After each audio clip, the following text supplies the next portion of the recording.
Warning: the following presentation includes vulgar language, illegal substances, and loud music. Parental discretion is advised.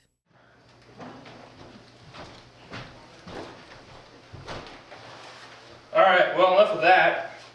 My name's Jesse, and this is a documentary about fighting for nothing. Enjoy the show.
Jordan, you want to come over here and pedal with me and we can talk together? I turn it on because, I mean, you're going to be able to cut all this crap anyways.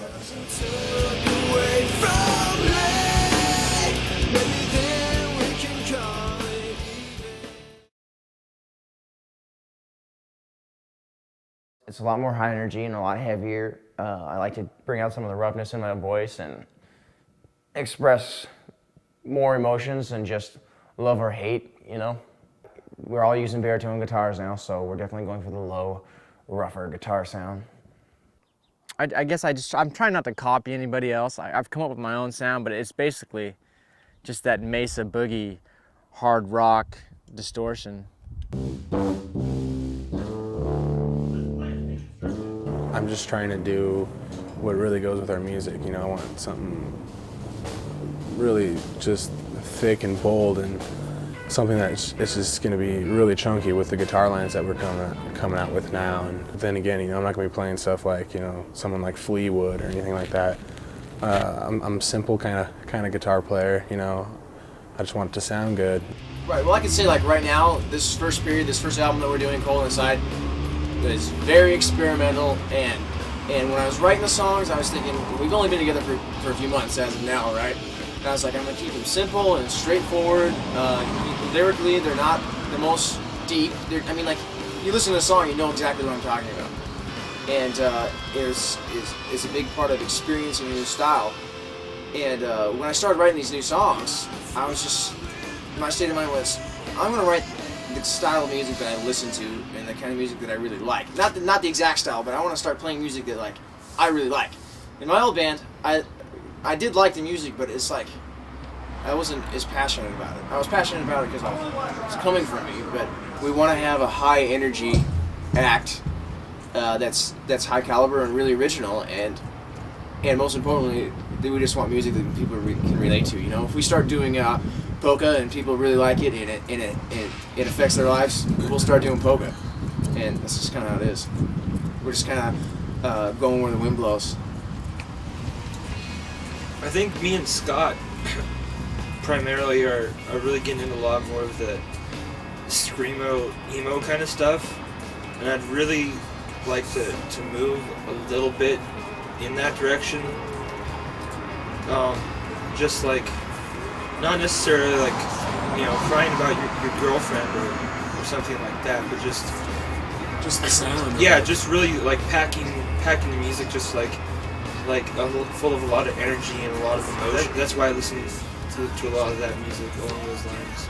Isn't that kind of what you're thinking? Yeah, definitely. The sound of that is something that I would want, because with that kind of music, there's so much going on with the guitars and the bass and the drums, you know, and the melodies are just you know, you don't need the words to relate to because you got those beautiful melodies and those nice screaming guitars going on, you know, and the yelling, you know, it's just wow, you know. It's something that I would definitely like to get into a little bit more, you know. And we're kind of heading that direction right now, I think.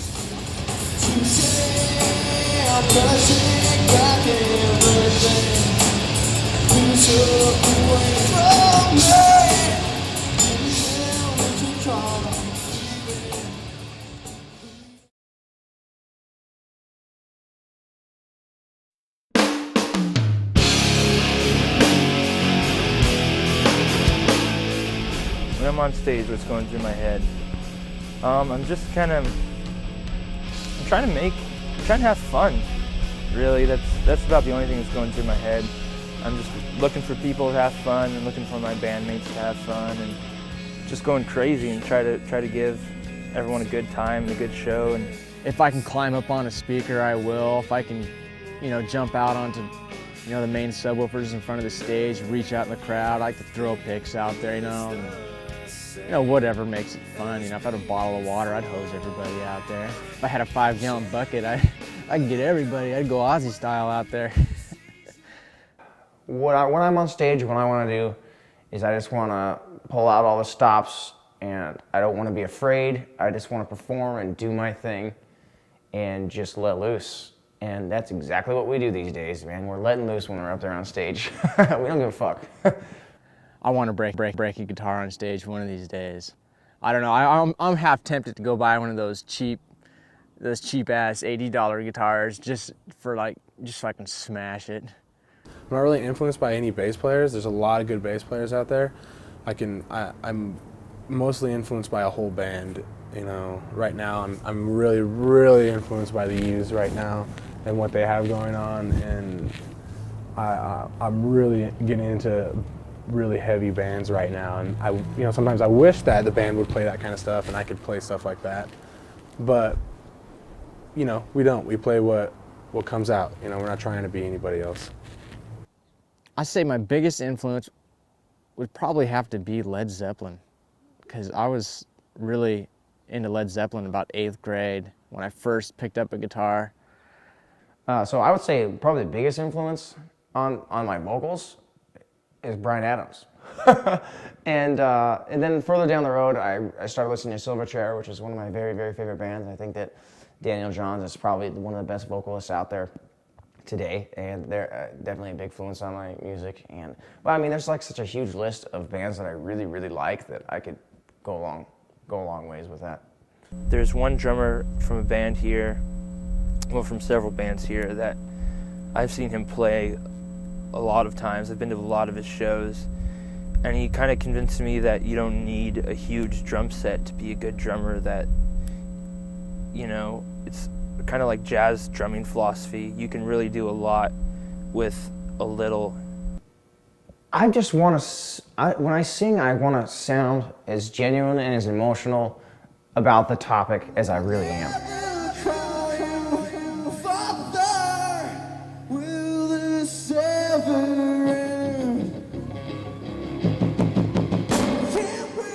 It's not natural for me to write music that's just happy. I'm a darker individual, and I tend to look at the dark sides of everything, and I'm not talking like negative, evil sides, just I think there's a darker side to every aspect in life. There's a darker side to love, for instance. Love's a good feeling, but I think there's a very dark side to love that some people don't pick on, that I feel like I definitely do. So sometimes I will create these dramatic situations in my head, or like situations that could occur in somebody's life and that I can emotionally relate to, and I'll write a song about that. So, you know, or I'll see something that's going on in one of my buddies' life, or some kind of pain that they're going through, and I feel that connection with them, and I'll write a song about it. Actually, some of the best stuff I've written about isn't even about myself. So.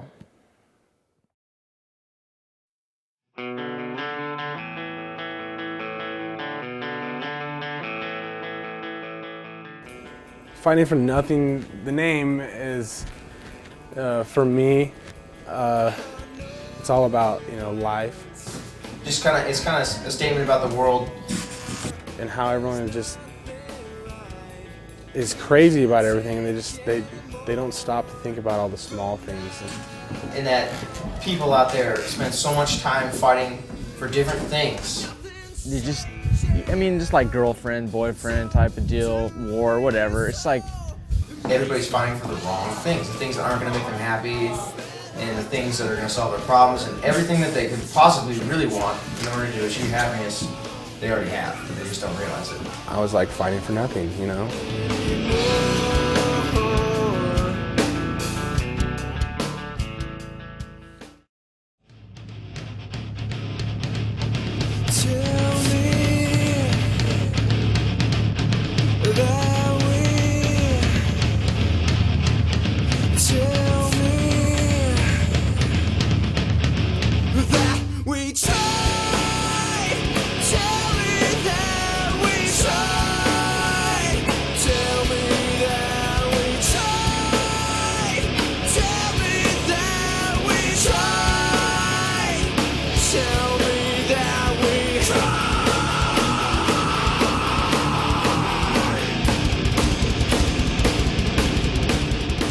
Why do I play music? I don't know. It's like saying, it's more like an involuntary action. Why do I breathe? Why do I wake up in the morning? I play music because that's what my body tells me to do.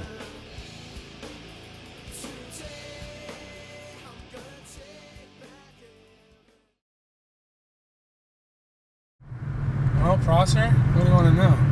How much it sucks? Sure. How small it is. There's like 5,000 people in this little shitty town. And I still live here, and all my friends live out of here because they were smart. Yeah, this is where we're from, I guess you could say.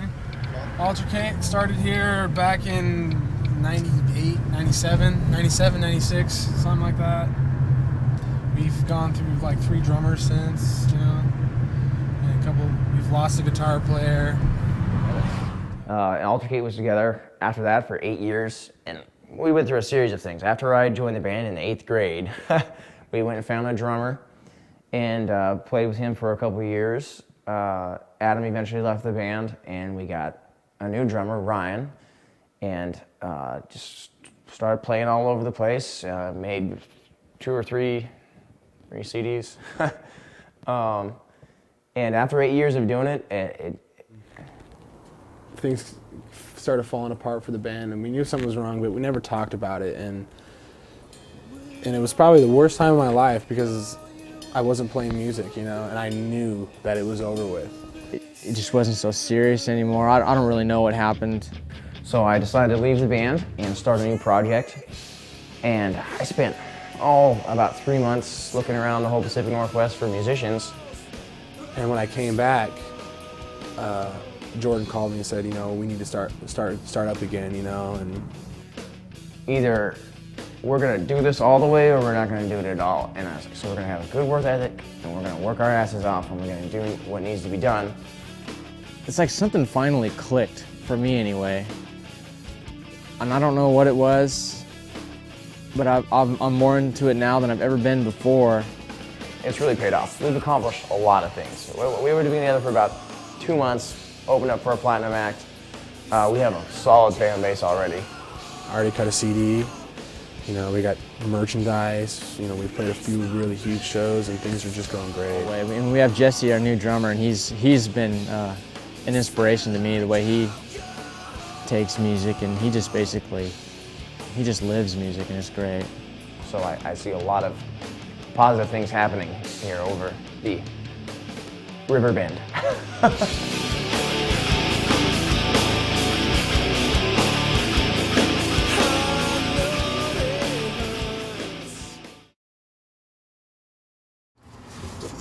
So I came home and I was talking about the new CD, and my mom was like, "Oh, I haven't heard it yet. I want to hear it." And I said, "Oh, I got my car. I'll bring it in." So I brought it in and I put it in the CD player, and I just pushed play, and I said, "Well, here it is. I gotta go." So I left, and about half hour later, she calls me. She says, "Oh my God, there's a song on here. It's just terrible, absolutely terrible. I can't believe this." And I was thinking, what's she talking about? And I got another phone call, and I kind of hung up. I didn't think anything of it, and I came the next day. I came home, and I was like, "What song in the CD don't you like?" She said, "This one that had all this swearing, and they were talking about pussy, and my mom said that, and I was like, "Oh my god, are you for real? What?" And so immediately I was like, "I wonder what the next CD was in the changer," and it was one of my sister's gangster rap CDs. I don't know how it got in there, and I played it, and I was thinking, "Mom, how could you think that this gangster rap is something that we made?" And it was like a chick singing. I was just blown away. I was like, "Mom, you're retarded. You're retarded for thinking that." I was totally blown away. I couldn't believe it. And she confiscated the CD. And, it was hilarious.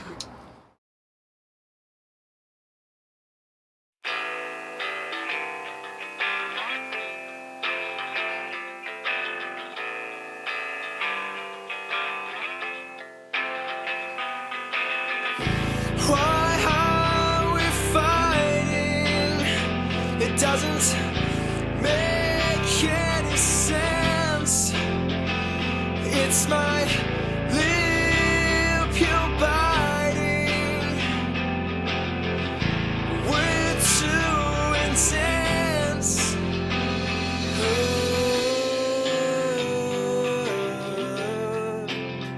What is wrong with me?